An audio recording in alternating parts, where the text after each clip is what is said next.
जय Hind my dear students, कैसे हैं आप लोग? मस्त एकदम।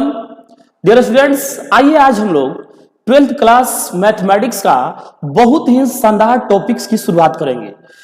ये आज का जो हम लोगों का ये लेक्चर है उन सभी स्टूडेंट्स के लिए है जो 12th क्लास मैथमेटिक्स से पढ़ रहे हैं और वैसे स्टूडेंट्स जो 12th क्लास पास कर चुके हैं और आगे कंपटीशन की तैयारी कर रहे हैं। तो डियर स्टूडेंट्स, पूरे जोश और जुनून के साथ आप लोग तैयार हो जाइए। इस ऑनलाइन लेक्चर में आपको पूरी तरह से जीरो से पैरामाउंट लेवल तक यानी शून्य से शिखर तक ले चलेंगे हम लोग। तो आइए हम लोग शुरुआत करते हैं। तो डियर स्टूडेंट्स, अगर आपका सपना है, अगर लक्ष्य है, मन में जोश है, जज्बा है, तो तैयार हो जाइए। ये लेक्चर हमारे उन सभी स्टूडेंट्स के लिए है जिसका शौक है आईआईटी। जी हाँ डियर स्टूडेंट्स, अगर आपके अंदर कुछ नया सोच सकते हो, कुछ नया करने की ताकत है, अपनी जिंदगी बदलना चाहते हो एक इंजीनियर के रूप में, तो आपके लिए शानदार ऑप्शन बनता है IIT JEE, Indian Institute of Technology, भारतीय प्रौद्योगिकी संस्थान। इसमें आप शानदार करियर बना सकते हो अलग अलग क्षेत्र में, या software engineer, hardware, electronics, computer, हजारों क्षेत्र हैं जिसमें आप अपनी जिंदगी की, अपनी लाइफ स्टाइल को शानदार बना सकते हो। और इसके साथ साथ अगर आपका चॉइस है एनडीए, नेशनल डिफेंस एकेडमी, राष्ट्रीय रक्षा अकादमी, अगर वर्दी की ख्वाहिश है, चाहते हो कि मैं एक अफसर के रूप में अपने इस भारत मां की सेवा करूं, तो पूरी तरह से तैयार हो जाओ। अपनी एक जमी, अपना एक इतिहास पैदा कर। डियर स्टूडेंट्स, पूरे जोश और जुनून के साथ आप लोग तैयार हो जाइए। अपनी एक जमी, अपनी एक आकाश पैदा कर, तू अपने लिए एक नया इतिहास पैदा कर। और मांगने से कुछ भी नहीं मिलती मेरे विद्यार्थियों, तुम अपने हर कदम पर विश्वास पैदा कर, अपने हर कदम पर विश्वास पैदा कर। हेलो एवरीवन, आइए एकदम शानदार तरीके से हम लोग अपनी मैथमेटिक्स की शुरुआत करते हैं। तो डियर स्टूडेंट, इसके साथ साथ अगर आपका चॉइस है बीएचयू, अलीगढ़ मुस्लिम यूनिवर्सिटी, जामिया मिलिया इस्लामिया दिल्ली, दिल्ली यूनिवर्सिटी, बहुत सारे ऐसे कॉलेज है जहां से अगर आपका ख्वाहिश है, तैयारी करने का सपना है, तो आप CUET, central university entrance test, केंद्रीय विश्वविद्यालय में एग्जाम के थ्रू ही एडमिशन होता है। तो उसकी तैयारी के लिए भी आप एकदम शानदार तरीके से इस वीडियो लेक्चर में बताया गया है। यही नहीं, आपको शौक है इंडियन एयरफोर्स में जाने का, भारतीय वायुसेना में, इंडियन नेवी, भारतीय जल सेना में, और आपको वर्दी का शौक है और पूरे जोश और जुनून के साथ आप तैयार हैं, तो आइए इस लेक्चर में हम लोग की शुरुआत करते हैं। देखिए, आइए आज हम लोग 12th क्लास मैथमेटिक्स का बहुत ही शानदार टॉपिक जिसका नाम है मैट्रिक्स आव्यूह की शुरुआत करेंगे। डियर स्टूडेंट्स, इसमें हम लोग पूरी तरह से आपको ये लेक्चर जो होगा आपके बोर्ड एग्जाम से लेकर आपके आगे वाला जो कंपटीशन एग्जाम है उसको ध्यान में रखते हुए तैयार किया गया है। डियर स्टूडेंट्स, मैथमेटिक्स में आप जानते हैं कि आप अपने पास एक एनसीईआरटी बुक रखिएगा और साइड बुक के रूप में, चूंकि कंपटीशन के लिए बहुत ही अच्छी तैयारी करने के लिए साइड बुक, हेल्प बुक की जरूरत पड़ती है। और उसके लिए आप लोग केसी सिन्हा या अगर इंग्लिश मीडियम समझ सकते हैं तो आरडी शर्मा का किताब बेस्ट होती है, उससे आपकी तैयारी कराई जाएगी। और हम लोग प्रतिदिन अच्छे तरीके से, विधिवत तरीके से लेक्चर के माध्यम से आपको क्लासेज देंगे। तो आइए हम लोग शुरू करते हैं। मैट्रिक्स आव्यूह, यह हम लोग का जो पार्ट 1 किताब है 12th क्लास मैथमेटिक्स का, उसका तीसरा चैप्टर है। बहुत ही शानदार टॉपिक है। आइए हम लोग सबसे पहले यह समझते हैं कि आव्यूह होता क्या है। आव्यूह जो है संख्याओं का या फलनों का एक आयताकार क्रम विन्यास है। देखिए, एक बहुत ही प्रसिद्ध गणितज्ञ थे जिसका नाम था सिल्वेस्टर। प्रसिद्ध गणितज्ञ सिल्वेस्टर ने सर्वप्रथम 1850 ईस्वी में आव्यूह की शुरुआत की थी। और इस मैट्रिक्स के थ्रू, आव्यूह के थ्रू आज इसका बहुत अधिक पैमाने पर हम लोग अपने डेली लाइफ में और साइंस के क्षेत्र में, इकोनॉमिक्स के क्षेत्र में, अलग अलग क्षेत्रों में इसका यूज हो रहा है। तो डियर स्टूडेंट्स, आइए हम लोग शुरुआत करते हैं। अगर पहले हम लोग और विधिवत तरीके से ये जानने की प्रयास करते हैं। देखो बहुत बार आप लोग ऐसा हुआ है कि इस मैट्रिक्स की शुरुआत किए हो। आप याद रखिए, जब आप कोई भी क्रिकेट मैच देखते हो तो उसमें जब आप स्कोर बोर्ड पर ध्यान दोगे तो एक तरफ प्लेयर्स का नाम लिखा रहता है, खिलाड़ी का नाम लिखा रहता है, और दूसरी तरफ उनके द्वारा शतक, अर्धशतक, सेंचुरी, हाफ सेंचुरी, जीरो पर आउट होते हैं, सबका एक रिकॉर्ड दिखा रहता है। तो ये जो रिकॉर्ड दिखे तो ये मैट्रिक्स की हेल्प से ही लिखा जाता है, आव्यूह के हेल्प से ही लिखा जाता है। या अगर आप कंप्यूटर के अलग अलग कोर्स करोगे, उसमें एक बहुत ही शानदार कोर्स है स्प्रेडशीट प्रोग्राम, तो उस जब कोर्स को करोगे आप लोग तो उसमें भी जो लिखा गया है मैट्रिक्स के हेल्प से ही बनाया जाता है उसको। यही नहीं, आपको जानकर खुशी होगी कि भारत सरकार जो बजट पेश करती है, हमारे राज्य सरकार जो बजट पेश करती है, उस बजट को जो है मैट्रिक्स के द्वारा ही प्रेजेंट किया जाता है। तो आप जान चुके होंगे कि कितना शानदार टॉपिक है ये। दुनिया का ऐसा किसी भी क्षेत्र नहीं है जिसमें मैथमेटिक्स का यूज ना होता हो। देखिए, अगर आप जब फिजिक्स पढ़ोगे उसमें रोटेशन पढ़ोगे, और रोटेशन को जब प्रेजेंट किया जाता है तो मैट्रिक्स मेथड से ही प्रेजेंट किया जाता है। यही नहीं, आप जब साइकोलॉजी पढ़ोगे, मनोविज्ञान पढ़ोगे, तो मनोविज्ञान जो मॉडर्न साइकोलॉजी है, आधुनिक मनोविज्ञान है, या जब आप बड़े बड़े कंपनी के जब मैनेजमेंट जो होता है, इंडस्ट्रियल मैनेजमेंट बोलते हैं उसको, जब औद्योगिक प्रबंधन होता है तो उसमें भी मैट्रिक्स का यूज होता है।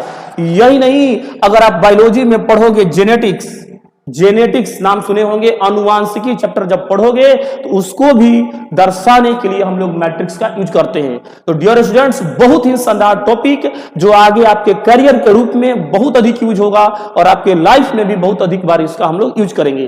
तो आइए हम लोग मैट्रिक्स की शुरुआत करते हैं। देखिए, आइए सबसे पहले हम लोग जानते हैं कि मैट्रिक्स होता क्या है। तो हम लोग स्टार देके लिखेंगे आव्यूह, मैट्रिक्स आव्यूह। देखो, आव्यूह का सबसे सिंपल और बेस्ट डिफिनेशन है कि आव्यूह संख्याओं का, आव्यूह संख्याओं या फलनों का एक आयताकार क्रम विन्यास, एक आयताकार क्रम विन्यास।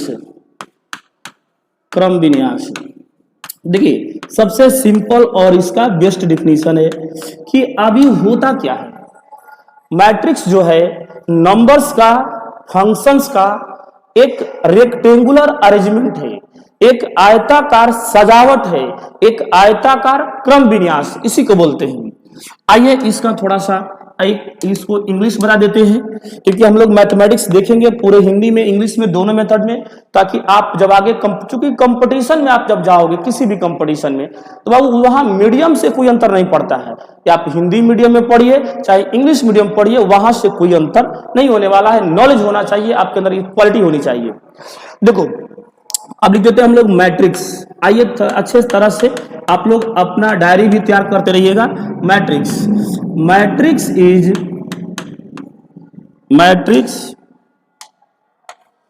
इज ए रेक्टेंगुलर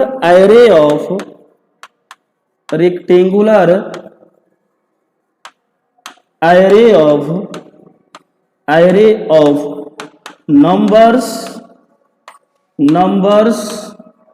और फंक्शंस।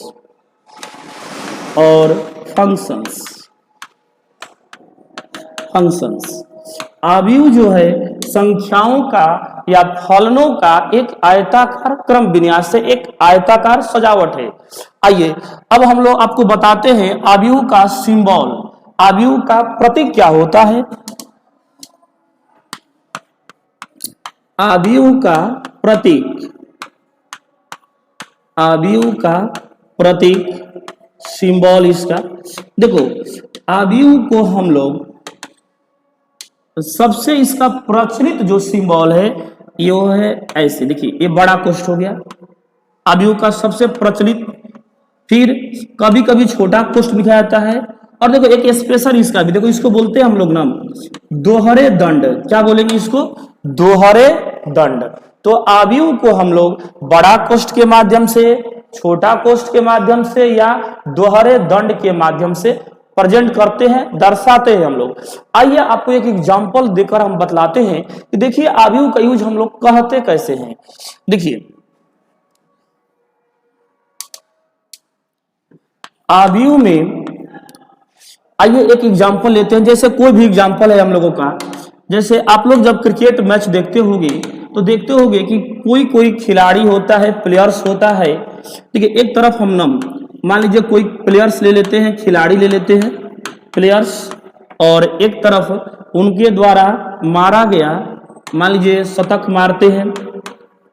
शतक मतलब 100 रन, अर्धशतक, अर्धशतक मतलब 50 रन। और कभी कभी ऐसा भी होता है कि कोई प्लेयर शून्य पर आउट भी हो जाता है। देखिए हम लोग कैसे समझते हैं, जैसे हमारे इंडियन टीम के बहुत सारे प्लेयर्स हैं, क्रिकेटर हैं। आप मान लीजिए सबकी अपनी अपनी पसंद है, सबका अपना अपना आप लोग नाम लिख सकते हो। आइए हम एक सिंबल रूप में मान लीजिए कोई खिलाड़ी, मान लीजिए ए है, खिलाड़ी बी है और खिलाड़ी सी है। मान लीजिए खिलाड़ी ए 5 शतक मारते हैं, 7 अर्धशतक और 3 बार शून्य पर आउट हो जाते हैं।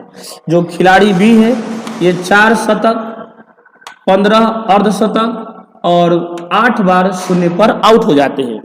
खिलाड़ी सी मान लीजिए 7 शतक, 2 अर्धशतक और 5 बार शून्य पर आउट हो जाते हैं।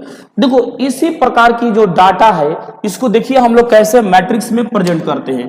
इसी को जब हम लोग मैट्रिक्स मेथड से प्रेजेंट करेंगे, इसी का जब अवयव रूप बनाएंगे, अवयव रूप,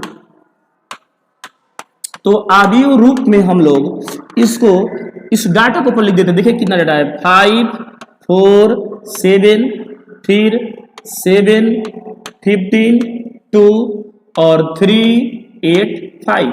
देखिए इसी को ना हम लोग बड़े कोष्ठ में बंद कर दिए और ये बन गया आपका अवयव।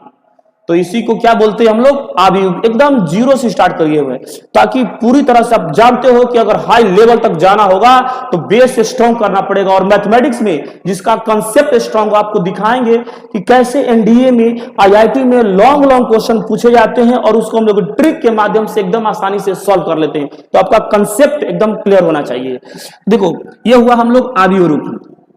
अब देखो अवयव को दर्शाने के लिए, प्रेजेंट करने के लिए ना, या हम लोग अवयव को दर्शाने के लिए अंग्रेजी वर्णमाला के कैपिटल लेटर का यूज करते हैं। लिख लीजिए, अवयव को दर्शाने के लिए, सूचित करने के लिए, दर्शाने के लिए अंग्रेजी वर्णमाला के, इंग्लिश अल्फाबेट के, अंग्रेजी वर्णमाला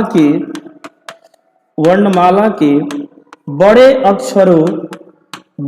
अक्षरों कैपिटल लेटर्स का, बड़े अक्षरों कैपिटल्स लेटर्स का यूज किया जाता है। कैपिटल लेटर्स का यूज किया जाता है, प्रयोग किया जाता है,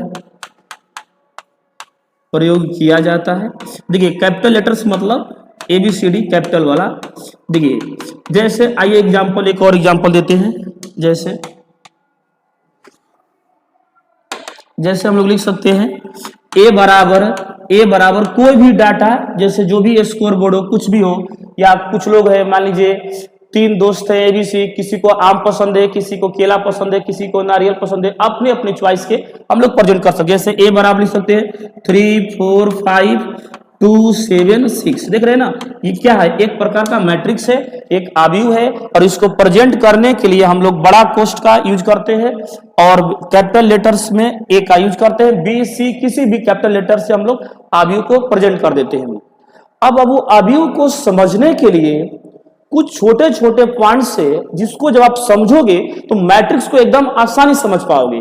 और याद रखिएगा वो आइए जो टॉपिक है आपके 12th बोर्ड के साथ साथ आगे प्रत्येक कंपटीशन में क्वेश्चन पूछा जाएगा। तो एकदम अच्छे से शानदार तरीके से आपको साथ बने रहना है, देखते रहना है, अच्छे से हम लोग आइए सीखते हैं। तो देखो आवियों में हम लोग सबसे पहले ये जानेंगे, एक छोटा सा पॉइंट है, नाम छोटा सा है, देखन में छोटा न लगे घाव करे गंभीर। तो बहुत ही शानदार टॉपिक जिसका नाम है, छोटा पॉइंट है पंक्ति। देखो रो, इसको इंग्लिश में बोलते हैं रो। देखिए पंक्ति एकदम छोटा सा पॉइंट से एकदम बेसिक से शुरुआत करते हैं आप लोगों का। देखो पंक्ति जो है ना बाबू, जो क्षैतिज रेखा होती है, हॉरिजॉन्टल लाइन होती है, या ऐसी लाइन जो एक्स अक्ष की तरह दिखती है, उसी को क्या बोलते हैं? पंक्ति। रो लिख लेते हैं हम लोग।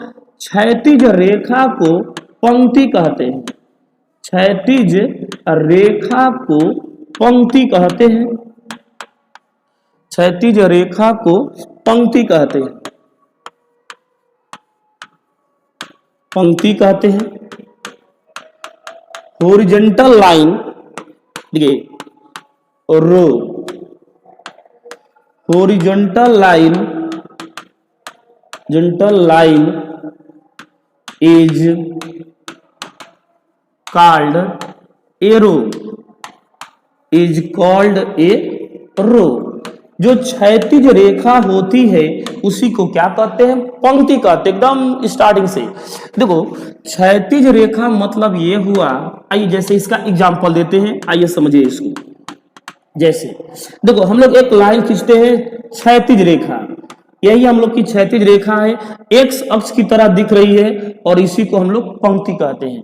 देखिए मान लीजिए हम एक लाइन यहां भी खींच दिए, दूसरी क्षैतिज रेखा, और ये हो गई तीसरी क्षैतिज रेखा। देखो तो इसको हम लोग बोलते हैं पहली पंक्ति। इसको क्या नाम बोलेंगे हम लोग? पहली पंक्ति, पहली पंक्ति। इसका सिंबल देखिए, पंक्ति के लिए इंग्लिश होता है रो, तो आर ले लिए, और ये पहली मतलब फर्स्ट रो है, तो इसका नाम क्या हो गया? R1। इसी प्रकार ये दूसरी पंक्ति है, दूसरी पंक्ति, तो आप लोग ये बता दीजिए कि दूसरी पंक्ति का नाम क्या होगा? R2। और इसी प्रकार इस तीसरी पंक्ति का नाम बता दीजिए R3। बहुत अधिक यूज होगा, बहुत अधिक। आप जैसे जैसे चैप्टर हम लोग आगे बढ़ेंगे बहुत बार यूज होगा, इसीलिए इस कंसेप्ट को फाइनल रखिए। तो बोलिए पंक्ति किसको बोलिएगा? क्षैतिज रेखा को पंक्ति कहते हैं, या एक्स अक्ष की तरह दिखने वाली रेखा को पंक्ति कहते हैं। देखिए पहली पंक्ति R1, दूसरी पंक्ति R2, और तीसरी पंक्ति R3। अब देखो बाबू, आइए अब दूसरा पॉइंट हम लोग समझते हैं, स्तंभ। या इसका पहले आपको एक एग्जांपल दे देते हैं, जैसे समझिए, जैसे a बराबर है, एक समझिए एग्जांपल, 3 4 5 8 7 9। देखिए ध्यान से एकदम, 3 4 5 8 7 9। तो इसमें हम लोग को जो पहली पंक्ति है उसको क्या बोलेंगे? R1। देखो हम लोग ये देखना है, आपको ये बताना है कि इसमें पंक्ति कितनी है। तो हम लोग ये देखेंगे इसकी में एक्स अक्ष कितनी बार गुजर सकता है। एक बार गुजर गया, 2 बार गुजर गया, 3 बार गुजर गया, यानी इसमें पंक्ति की संख्या बोलिए 3। कौन कौन? ये पहली R1 पंक्ति है, पहली पंक्ति, ये हुआ दूसरी पंक्ति, और ये हुआ तीसरी पंक्ति। तो कभी भी आपसे पंक्ति पूछा जाए, आप आसान तरीके से आप इसको बता सकते हो, क्षैतिज एक्स अक्ष, इतना मन में रखिएगा, तुरंत आ जाएगा कि पंक्ति किसको कहते हैं। तो ये हो गया पहली पंक्ति, ये हो गया दूसरी पंक्ति, और ये हो गया तीसरी पंक्ति। अब हम लोग पंक्ति समझ गए हैं। आइए अब इसमें दूसरा पॉइंट देखते हैं, स्तंभ। इसको बोलते हैं कॉलम। देखिए अब हम लोग अगला स्टार देंगे, इसको बोलते हैं स्तंभ। स्तंभ मतलब यह हुआ कि कॉलम, कॉलम। देखिए इससे आप परिचित भी होंगे, स्तंभ लग रहा है कि कोई स्तंभ है, कॉलम है। देखो इसमें क्या बोलते हैं ना बाबू, एक बार पहले समझ लीजिए, जो ऊर्ध्वाधर रेखा है, जो ऊर्ध्वाधर रेखा होती है ना, उसी को स्तंभ। ऊर्ध्वाधर मतलब वाई अक्ष की तरह, जो ऊपर से नीचे वाई अक्ष की तरह दिखे, ऊर्ध्वाधर देखिए, उसी रेखा को क्या बोलते हैं? स्तंभ बोलते हैं। तो डैश देके हम लोग लिखेंगे, ऊर्ध्वाधर रेखा को, ऊर्ध्वाधर रेखा को स्तंभ कहते हैं। ऊर्ध्वाधर रेखा को स्तंभ कहते हैं, स्तंभ कहते हैं। जो ऊर्ध्वाधर रेखा होती है उसी को हम लोग कॉलम बोलते हैं, उसी को स्तंभ बोलते हैं। इसका इंग्लिश होता है column. Vertical line, vertical line is called column. ऐसी लाइन जो वर्टिकल दिखती है, ऊर्ध्वाधर दिखती है, ऐसी लाइन जो वाई अक्ष की तरह दिखती है, उसी को क्या बोलेंगे? स्तंभ, कॉलम। आइए इसका आपको एग्जांपल देते हैं। जैसे हम लोग एक मैट्रिक्स बना लेते हैं, ए बराबर 3 4 5 7 6 2 0 5 9। मान लीजिए ये हम लोग का एक मैट्रिक्स है, एक अवयव है। अब याद दिए, पहले आप लोग बताइए कैसे बनाएंगे? एकदम स्तंभ। स्तंभ मतलब ऊपर से नीचे वाई अक्ष की तरह। तो बोलिए वाई अक्ष देखा जाए बाबू, तो एक बार हम लोग ऐसे आ गए, वाई अक्ष बन गया, फिर एक बार यहां भी वाई अक्ष बन सकता है, यहां भी वाई अक्ष बनता है। तो बताइए इसमें ऊर्ध्वाधर रेखा हम कितना खींच दिए? 3 खींच दिए। तो इसमें बताइए पहला का नाम, इसका नाम क्या है? पहला स्तंभ। ये हम लोगों का है पहला स्तंभ, इसको बोलेंगे पहला स्तंभ, यानी इसको बोलेंगे C1। और इसी प्रकार ये हो गया हम लोगों का, इसके बगल में हो गया दूसरा स्तंभ C2, और ये हो गया तीसरा स्तंभ C3। C मतलब कॉलम।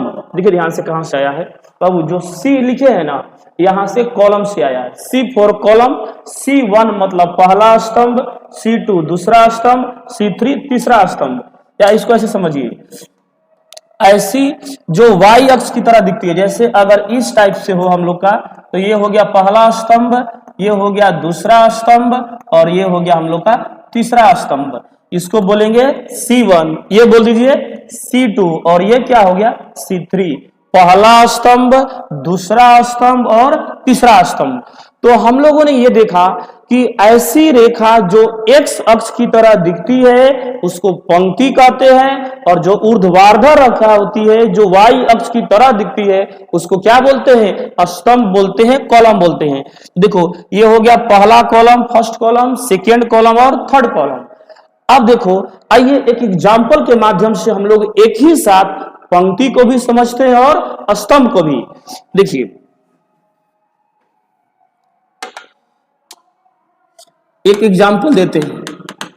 मान लीजिए B बराबर, एक एग्जाम्पल ऐसा है 3 2 7 5 6 4।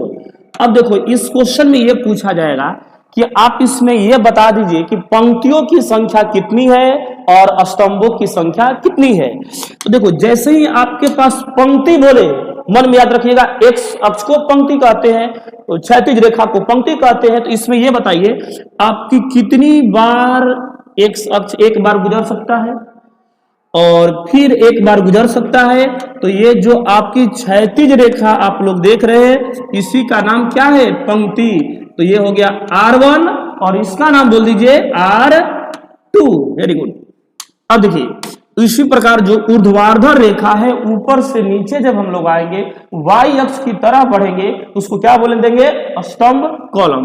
देखिए ये हम लोग का पहला स्तंभ हो गया C1, ये बोल दीजिए दूसरा स्तंभ, और ये हो गया हम लोगों का तीसरा स्तंभ। ये C1, ये C2 और ये हो गया C3। पहला स्तंभ, दूसरा स्तंभ और तीसरा स्तंभ। तो आप अच्छे से समझ गए होंगे कि हम लोग ऐसी रेखा जो एक्स अक्ष की तरह दिखती है उसको पंक्ति बोलते हैं, और ऐसी रेखा जो वाई अक्ष की तरह दिखती है उसे क्या बोलते हैं?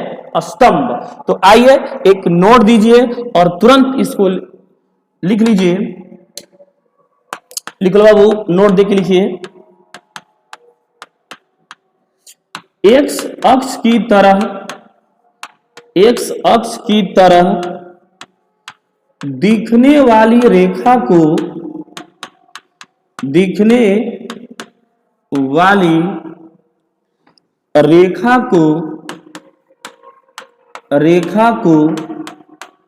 पंक्ति तथा वाई अक्ष की तरह की तरह दिखने वाली रेखा को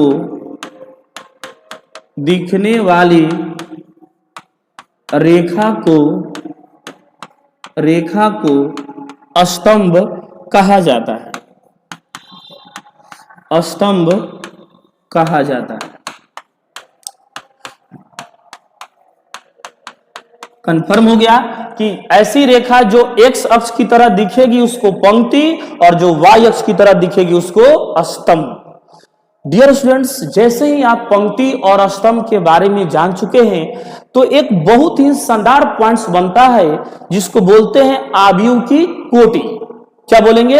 आव्यूह की कोटि। तो आइए इस पॉइंट्स को देखते हैं, बहुत ही शानदार पॉइंट है। तो वो स्टार देख के हम लोग लिखेंगे आव्यूह की कोटि, ऑर्डर ऑफ ए मैट्रिक्स। आव्यूह की कोटि, आव्यूह की कोटि, ऑर्डर ऑफ ए मैट्रिक्स। आव्यूह की कोटि।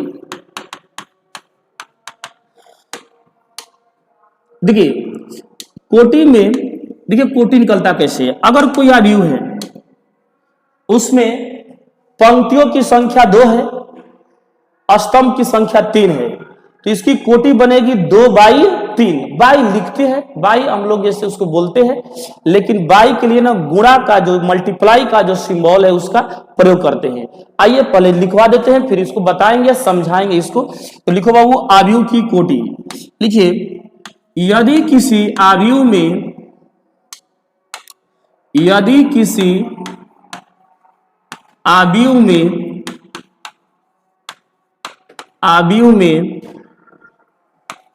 में पंक्तियों की संख्या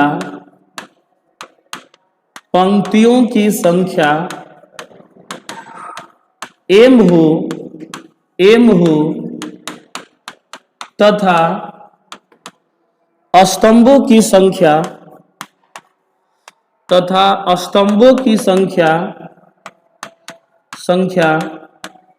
n हो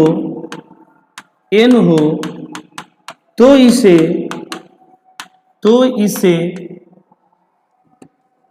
m/n, देखो m/n, बाबू मल्टीप्लाई का चिन्ह लिखे है ना, लेकिन इसको पढ़ेंगे हम लोग m/n। तो इसे m/n कोटि का आव्यूह कहा जाता है। कोटि का आव्यूह कहा जाता है। आव्यूह कहा जाता है। देखो अगर आव्यूह है उसमें और पंक्तियों की संख्या m है, एक सिंबल पंक्ति को प्रेजेंट करने के लिए m लिखा गया है कि अगर पंक्तियों की संख्या m हो और स्तंभों की संख्या कितनी हो, n हो, तो उसे m/n कोटि का आव्यूह कहा जाता है। यानी पंक्ति की संख्या को दर्शाने के लिए हम लोग m का और स्तंभों की संख्या को दर्शाएंगे n से, तो उसमें m/n कोटि का आव्यूह कहते हैं इसको। जैसे आइए एग्जांपल एक देखते हैं हम लोग। जैसे एक आव्यूह लेते हैं a बराबर, मान लीजिए 3 4 5 7 6 8। देखो ध्यान से एकदम, देखिए कैसे बनता है, कैसे इसकी कोटि निकालेंगे। एक एग्जांपल समझना है, इसी से आपका क्लियर हो जाएगा एकदम। देखो जब भी आपको कोटि निकालना हो तो सबसे पहले आपको यह ध्यान देना होगा कि इसमें पंक्ति की संख्या कितनी है, और फिर आपको यह बताना होगा कि इसमें स्तंभ की संख्या कितनी है। देखो सबसे पहले आपसे हम ये जानना चाहेंगे कि आप ये बता दीजिए इसमें पंक्तियों की संख्या कितनी है। नंबर ऑफ रोज, पंक्तियों की संख्या बराबर m से लिखेंगे, m का मान बता दीजिए, और स्तंभों की संख्या n का मान आप बता दीजिए। देखिए ध्यान से एकदम बताते हैं। तो बाबू जैसे ही पंक्ति पूछा गया तो आप जानते हो कि क्षैतिज रेखा को क्या बोलते हैं, पंक्ति बोलते हैं। तो देखिए x अक्ष को पंक्ति बोलेंगे। अब देखो x अक्ष एक बार पास कर गया, यानी ये हो गया हम लोगों का R1 पहली पंक्ति, और x अक्ष फिर एक बार एक क्षैतिज रेखा और गुजर रही है, ये हो गया R2। तो अगर पूछेंगे कि कितनी पंक्ति है तो आप बोलिएगा कि पहली पंक्ति दूसरी पंक्ति, तो पंक्ति की टोटल संख्या 2, तो m का मान क्या मिल गया 2। अब हम लोग को बताना है स्तंभों की संख्या। स्तंभों की संख्या मतलब y अक्ष। बाबू देखो तो y अक्ष कितना बार हो सकता है, देखिए y अक्ष एक बार C1, फिर y अक्ष 2 बार और y अक्ष 3 बार, यानी n का मान कितना आ गया 3। देख लीजिए तो y अक्ष एक बार ऐसे, फिर एक बार ऐसे, फिर एक बार ऐसे, तो y अक्ष 1 2 3, तो स्तंभों की संख्या कितनी हो गई 3 हो गया हम लोग का। तो अब देखो बाबू इसमें हम लोग अगर आपसे पूछे इसकी कोटि बतला दीजिए, अगर आपको पंक्ति की संख्या मिल गया, स्तंभों की संख्या मिल गई, तो आप बता दीजिए आव्यूह की कोटि, इसी को बोलते हैं कोटि। तो कोटि का फॉर्मूला बताएं, लिखे हम लोग इसको m/n से लिखेंगे, m/n। तो बताइए m का मान कितना है 2, n का मान 3, तो 2/3 यही आंसर आ जाता है। इसमें याद रखिएगा 2/3 पढ़ेंगे, इसको गुणा मत कीजिएगा। जब पूछेंगे इसमें सदस्यों की संख्या, कितने सदस्य हैं, कितने अवयव हैं, तो गुणा कर सकते हो। लेकिन अगर कोटि पूछा जाए तो आपको ज्यों का त्यों 2/3 लिखकर छोड़ देना है। इसमें 2 ये बतला रहा है इसमें पंक्ति की संख्या 2 है, और 3 ये बतला रहा है इसमें स्तंभों की संख्या 3 है। तो डियर स्टूडेंट्स आप लोग अच्छे से समझ गए होंगे। अब आइए हम लोग इसमें और भी बहुत सारे पॉइंट्स है जिसके बारे में हम लोग जानेंगे। तो अब आपको ये बतलाते हैं कि इस पर एक क्वेश्चन देते हैं, पहले थोड़ा सा आप लोग बनाओ तो बाबू देखते हैं क्या समझे। चलिए जल्दी से नोट कीजिए इस क्वेश्चन को। तो बाबू थोड़ा सा ये दे रहे हैं आपको कोटि बताना है, a बराबर 3 2 1 5 7 6 और 4 2 9। चलिए एक क्वेश्चन दे दिए हैं, a बराबर दिए है, जल्दी से दिमाग लगाइए, बता दीजिए इसकी कोटि, फटाफट ट्राई कीजिए। बन गया तो बोलिए पंक्ति की संख्या, अब बोलिएगा 1 2 3, पंक्ति की संख्या हो गया 3, स्तंभ की संख्या y अक्ष गिन लीजिए 1 2 3, तो पंक्ति की संख्या 3, स्तंभ की संख्या 3, तो जल्दी से बता दीजिए कोटि बराबर हो गया इसका 3/3। 3/3 मतलब पंक्ति की संख्या 3 है और स्तंभों की संख्या 3। बहुत बढ़िया।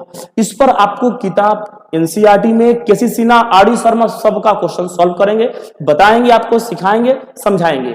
तो आइए अब हम लोग आव्यूह में जो सदस्य होते हैं, जो इसके एलिमेंट होते हैं, आइए इसको दर्शाने का तरीका क्या है ये बतला रहे हैं। तो बाबू आइए हम लोग जानते हैं आव्यूह के अवयवों को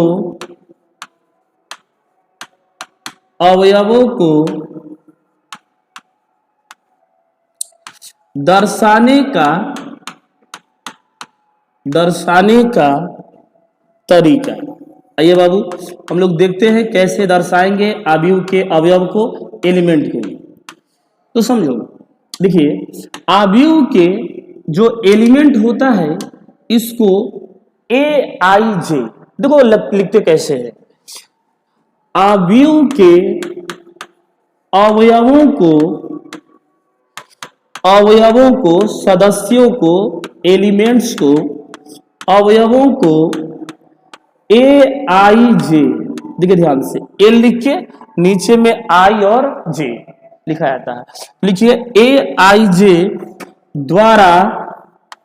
द्वारा दर्शाया जाता है।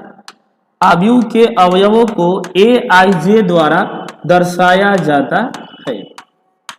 देखो इसमें जो AIJ है इसका मीनिंग समझिए, इसका अर्थ क्या है।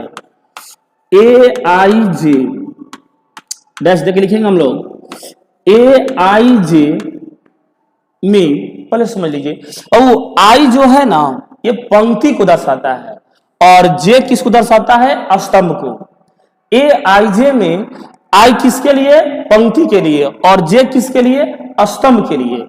तो AIJ IV पंक्ति आईवी पंक्ति तथा जेवी स्तंभ, आईवी पंक्ति तथा जेवी स्तंभ में उपस्थित अवयव को सूचित करता है या दर्शाता है, अवयव को सूचित करता है। ए आई जे जो है, इसमें आई जो है पंक्ति को और जे है स्तंभ को सूचित करता है। ए आई जे आईवी पंक्ति और जेवी स्तंभ में उपस्थित अवयव को सूचित करता है। देखिए इसका मतलब क्या हुआ, क्योंकि यहां से एक एक पॉइंट, अब एक एक कड़ी जुड़ना शुरू हो गया, जहां से हम लोग मैट्रिक्स के अलग अलग क्वेश्चंस को सॉल्व करेंगे।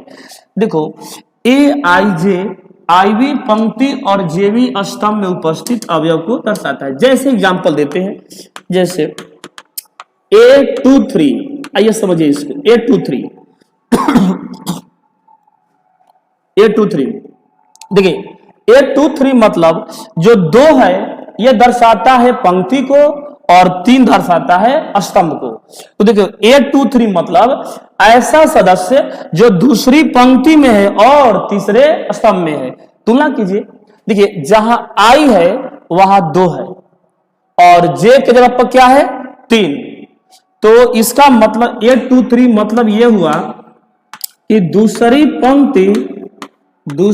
पंक्ति तथा तीसरे स्तंभ का अवयव, दूसरी पंक्ति तथा तीसरे स्तंभ का एलिमेंट है, अवयव है, सदस्य है A23। देखो इसी प्रकार अगर हम आपसे ये पूछ दें कि बताइए A34, फटाफट एकदम सोचिए, एकदम A34 3 पंक्ति के लिए, 4 है स्तंभ के लिए, तो बता दीजिए जल्दी से तीसरी पंक्ति और चौथे स्तंभ का अवयव लिख दीजिए बाबू। A34 हो गया तीसरी पंक्ति तथा चौथे स्तंभ का अवयव, चौथे स्तंभ का अवयव। अब देखिए इसी प्रकार एक लास्ट हम पूछ रहे हैं आपसे, फटाफट बता दीजिए। अगर हम आपसे पूछ दे A14 मतलब, बोलिए 1 पंक्ति के लिए और ये 4 किसको बतला रहा है स्तंभ के लिए, तो बोलिए पहली पंक्ति और चौथा स्तंभ का अवयव। A33 मतलब A33 तीसरी पंक्ति तीसरे स्तंभ का अवयव। A22 मतलब दूसरी पंक्ति और दूसरे स्तंभ का अवयव। तो हम लोग ना अवयव के सदस्यों को लिखने के लिए, दर्शाने के लिए इसी AIJ का प्रयोग करते हैं। आई की जगह पे कोई भी संख्या, धनात्मक संख्या हम लोग रख सकते हैं और उसके अकॉर्डिंग उसकी डिफिनीशन बना सकते हैं। जैसे A23 मतलब दूसरी पंक्ति तीसरा स्तंभ, A34 मतलब तीसरी पंक्ति चौथा स्तंभ, A14 मतलब पहली पंक्ति और चौथे स्तंभ का सदस्य। अब आइए जैसे एक एग्जाम्पल देखते हैं। देखिए यहां से ना आपके कंपटीशन एग्जाम में क्वेश्चन बनता कैसे है। जैसे आप मान लीजिए A बराबर दिया रहेगा, A बराबर 5, 6, 7 और 9, मान लीजिए A का वैल्यू दिया गया है और आपसे ये पूछा जाएगा कि A11 बतलाइए, फिर आपसे पूछा जाएगा A12 बतला दीजिए, फिर पूछा जा सकता है कि A21 बतला दीजिए और A22 का मान बतला दीजिए। देखो अगर आपसे ये पूछा जाए A11, एकदम एक को समझिए, बेस्ट समझिए। A11 का मतलब ऐसा कौन सदस्य है जो पहली पंक्ति में और पहले स्तंभ में, याद रखिएगा पहली पंक्ति में भी हो और पहला स्तंभ में भी हो। तो देखो हम लोग खोजते हैं कौन सदस्य है। ये हम लोग की पहली पंक्ति है और ये हम लोग का पहला स्तंभ है। तो दोनों जो रेखा है किस बिंदु पर मिली, 5 पर, तो इसका मान हो गया 5। आपको समझाने के लिए लाइन खींच रहे हैं आप डायरेक्ट बता सकते हैं कि पहली पंक्ति के पहला स्तंभ में कौन है, 5 है। फिर देखिए अब इससे बताइए इसको A12 मतलब ऐसा कौन है जो पहली पंक्ति, एक्स अक्ष को पंक्ति, वाई अक्ष को स्तंभ, तो पहली पंक्ति में भी हो लेकिन इसका स्तंभ कौन सा हो, दूसरा स्तंभ। तो बोलिए किस पर मिला, 6 पर, यानी इसका आंसर क्या लिख देंगे हम लोग, 6। तो इसी प्रकार आप बता दीजिए A21 बराबर 21 मतलब अब दूसरी पंक्ति के पहला स्तंभ। देखिए यह है हम लोगों की दूसरी पंक्ति और यह है पहला स्तंभ, तो कहां पर मिल रहा है, लगभग 7 पर मिल रहा है ना बाबू, तो इसका आंसर क्या लिख देंगे हम लोग, 7 लिख देंगे। यानी 7 जो है दूसरी पंक्ति के पहला स्तंभ में है। और A22 जल्दी बता दीजिए, दूसरी पंक्ति और दूसरा स्तंभ, तो इसका आंसर क्या हो जाएगा, 9। तो हम लोग के आपके बहुत सारा क्वेश्चन ऐसे होते हैं जिसमें सदस्य पूछा जाता है और इस टाइप के क्वेश्चन को हम लोग इसी प्रकार से सॉल्व कर देंगे। जब आप लोगों को केसी बुक शुरुआत करेंगे तो बाबू उसमें पूरी तरह से डीपली पूरा एग्जाम्पल के साथ सब कुछ हम लोग देखेंगे, क्योंकि अगर आपको कंपटीशन फेस करना है, अगर आपको चाहते हो कि हम शानदार तरीके से इस वे में तैयारी करें कि आगे कंपटीशन भी आपका क्लियर हो जाए, तो इसके लिए पूरी जोश और जुनून के साथ अपना तैयारी शुरू रखिएगा। तो आइए अब हम लोग देखते हैं, इसमें हम लोग अब सदस्यों को देख लिए कि कैसे प्रेजेंट करेंगे, AIJ के द्वारा इसके सदस्यों को हम लोग सूचित करेंगे। अब आइए हम लोग देखते हैं आव्यूह का निर्माण कैसे होता है, पंक्ति के सहारे, स्तंभ के सहारे। अब हम लोग आव्यूह का निर्माण करना सीखेंगे।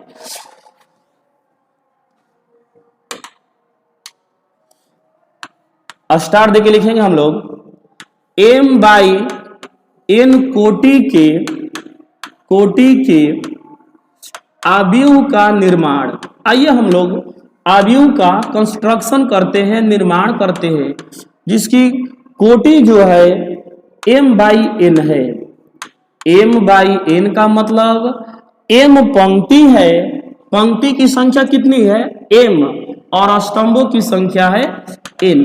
आइए इसको हम लोग समझते हैं कैसे। इसका देखो अभी आपको व्यापक रूप पढ़ाएंगे। व्यापक रूप मतलब ऐसा रूप जिस रूप के सहारे आप कितनी कोटि का 3/3, 2/2, 1/1 कितनी भी कोटि का आव्यूह बना सकते हो। तो आपको पूरा आव्यूह बनाना अभी सिखाएंगे, फिर हम लोग अलग अलग कोटि का आव्यूह उसी के सहारे बना लेंगे।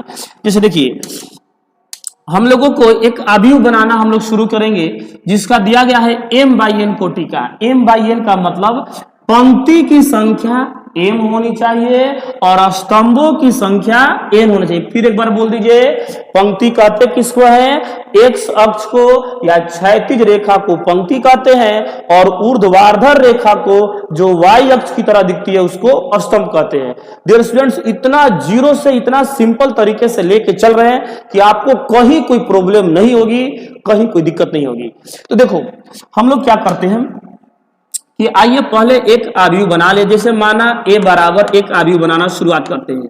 देखिए ध्यान से एकदम, यहां जो सदस्य होगा उसको बोलेंगे A11। क्यों बोलेंगे, क्योंकि ये पहली पंक्ति का पहला स्तंभ है। इसके बाद आएगा A12, क्योंकि 1 मतलब पंक्ति और 2 किसको, स्तंभ, क्योंकि बाबू पंक्ति तो वही है, अभी हम लोग एक ही लाइन बना रहे हैं, लेकिन स्तंभ वाई अक्ष कितना हो गया, 2। इसके बाद A13, इसके बाद A14, इसी प्रकार आगे बढ़ेंगे तो A1। बाबू पंक्ति तो वही रहेगी लेकिन स्तंभ बदलेगा। स्तंभ की संख्या कितनी है, अंतिम N, तो ये हो गया A1N तक। इसी प्रकार देखिए अब हम शुरू करते हैं दूसरी पंक्ति में, तो I का मान 2 रखेंगे, A21। इसी प्रकार अब बोलिए, आप लोग सीख गए तो बोलो A22, फिर बोलिए A23, फिर बोलिए A24, A25, A26, ऐसे करते करते कहां तक, A2N तक।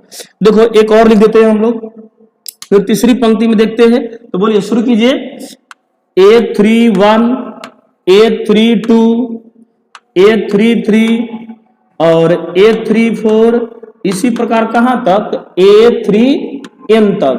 आइए एक इसी प्रकार बाबू अगर हम आगे बढ़े, अभी 3 पंक्ति बना है, फिर 4 पंक्ति, 5 पंक्ति, 6 पंक्ति, इसी प्रकार आगे बढ़ेंगे हम लोग तो अंतिम में पंक्ति की संख्या m हो जाएगी, AM1। देखिए इसी प्रकार अगर हम आगे बढ़ते हैं, इसको थोड़ा सा अभी और बड़ा कर देते हैं, तो इसी प्रकार अगर हम आगे बढ़ेंगे तो देखिए क्या बनता है, हम लोगों को मिलता है इसी प्रकार यहां पर आएगा AM1, फिर इसमें आगे अगर बढ़े तो बोलिए AM2। Very good. चलिए अगला बोलिए, इसके बाद आगे क्या मिलेगा हम लोग को, AM3। चलिए सीख गए। अब बता दीजिए इसी प्रकार AM4। बाबू इसी प्रकार हम आगे बढ़े तो अंतिम में बोलिए AMN। अंतिम में क्या मिलेगा, AMN। तो ये व्यापक रूप है। व्यापक रूप मतलब कि आप 10 बाई 50, 20 बाई 40 कितनी भी कोटि का अवयव बना सकते हो, और इसी के थ्रू हम लोग छोटे छोटे मैट्रिक्स को बनाएंगे, अवयव को बनाएंगे, जहां से आपके बोर्ड एग्जाम में क्वेश्चन पूछे जाते हैं। तो देखो इसी के हेल्प से अगर हम आपसे पूछेंगे कि आप अवयव बना दो एक कोटि का अवयव, याद रखिएगा एक कोटि का अवयव, एक कोटि का अवयव। तो देखो जब आपसे पूछ रहे हैं एक कोटि का अवयव, तो एक कोटि मतलब एक पंक्ति और एक स्तंभ। तो बतला दीजिए आप इसके सदस्यों को लीजिए, लेकिन शर्त यही है कि एगो पंक्ति बना दीजिए, एगो स्तंभ। तो किसको लेंगे, A1 फिक्स है, क्योंकि इसमें पंक्ति की संख्या कितनी है, 1, और स्तंभों की संख्या 1। लीजिए बन गया 1/1 का अवयव बन गया। एक और दे रहे हैं, देखिए कैसे कैसे, क्योंकि यहां से बाबू बहुत इंपॉर्टेंट है, क्योंकि बार बार यहां से क्वेश्चन बनना शुरुआत होगा हम लोग का। फिर बतलाइए अगर हम आपसे पूछेंगे 2 कोटि का अवयव, 2 कोटि का अवयव, देखो 2 कोटि लिख दे या 2/2 लिख दे, एक ही बात होगा। तो बाबू 2 कोटि का अवयव मतलब बता लीजिए आप कितना लिखोगे। आपके मन में यह आना चाहिए कि हम 2 पंक्ति बना देंगे और 2 स्तंभ। तो देखो सदस्य देखिए कहां से लेंगे, इसी में से लेंगे बाबू, जितना सदस्य हम यहीं से ले रहे हैं। 2 देखिए 2 पंक्ति और 2 स्तंभ, देखिए इसमें से ये हम लोगों का 2 स्तंभ, पहले एक पंक्ति 2 पंक्ति ले लेंगे और 2 स्तंभ, मात्र इतने सदस्य हम लोगों का काम हो जाएगा। तो बोलिए इसका मान बोलो तो बाबू 2/2 में हम लोग किसको लेंगे, बोलिए A11, A12, फिर बोलिए A21 और A22। देख लीजिए आप काउंट कर सकते हैं, इसमें पंक्ति की संख्या 2 है, x अक्ष 2 है और y अक्ष भी 2 है। ये बन गया हम लोगों का 2/2 का अवयव बन गया। अब देखो एक और एग्जांपल देते हैं। जैसे मान लीजिए आपसे यह बोला जाएगा कि आप 3/3 का अवयव बनाइए। चलिए 3/3, चलो लिख देते हैं, एक ही बात हो बाबू, 3 कोटि या 3/3 कोटि का अवयव। चलिए अगर आपसे पूछा जाएगा कि 3/3 कोटि का अवयव बताइए, तो आपके मन में तुरंत आ जाना चाहिए कि हमको 3 पंक्ति बनाना है और 3 स्तंभ। तो बाबू इसको तो आप लोग नोट्स कर चुके होंगे। इसी के हेल्प से देखिए 3 पंक्ति, 1, 2, 3, लेकिन स्तंभ कहां तक, क्या वहां तक नहीं, गिनिए पहला स्तंभ, दूसरा स्तंभ और तीसरा स्तंभ, मात्र इतने ही सदस्यों से आपका बन जाएगा 3/3। तो चलिए बोलो A का मान हम लोगों को क्या मिला। इसके हेल्प से जब A का मान लिखेंगे तो A का मान मिला A11, A12, A13, बस 3 बताने तो आपका स्तंभ पूरा हो गया। फिर बोलिए दूसरी पंक्ति शुरू करते हैं हम, तो A21 बोलिए A22, A23, फिर A31, A32 और A33। अब देखो बन गया इसकी कोटि, देखो यहां पर कोटि लिख जाता है 3/3। ये लिखने का तरीका है कि ये हम लोग का जो अवयव बना है, मैट्रिक्स बना है, कितनी कोटि का है, 3/3 कोटि का। तो डियर स्टूडेंट्स, इस टाइप से जितना भी पूछा जाए 2/3, 2/4, 3/4 किसी को भी हम लोग बना सकते हैं। जब आपकी क्वेश्चन शुरुआत करेंगे तो बहुत सारे हम लोग इस टाइप के क्वेश्चंस को देखेंगे। आइए एक छोटा सा क्वेश्चन देते हैं, आपको समझाते हैं। लिखिए क्वेश्चन।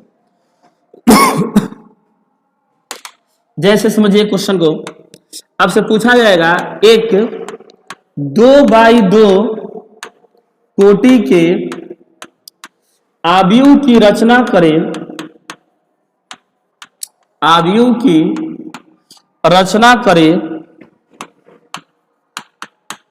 करें जिसके अवयव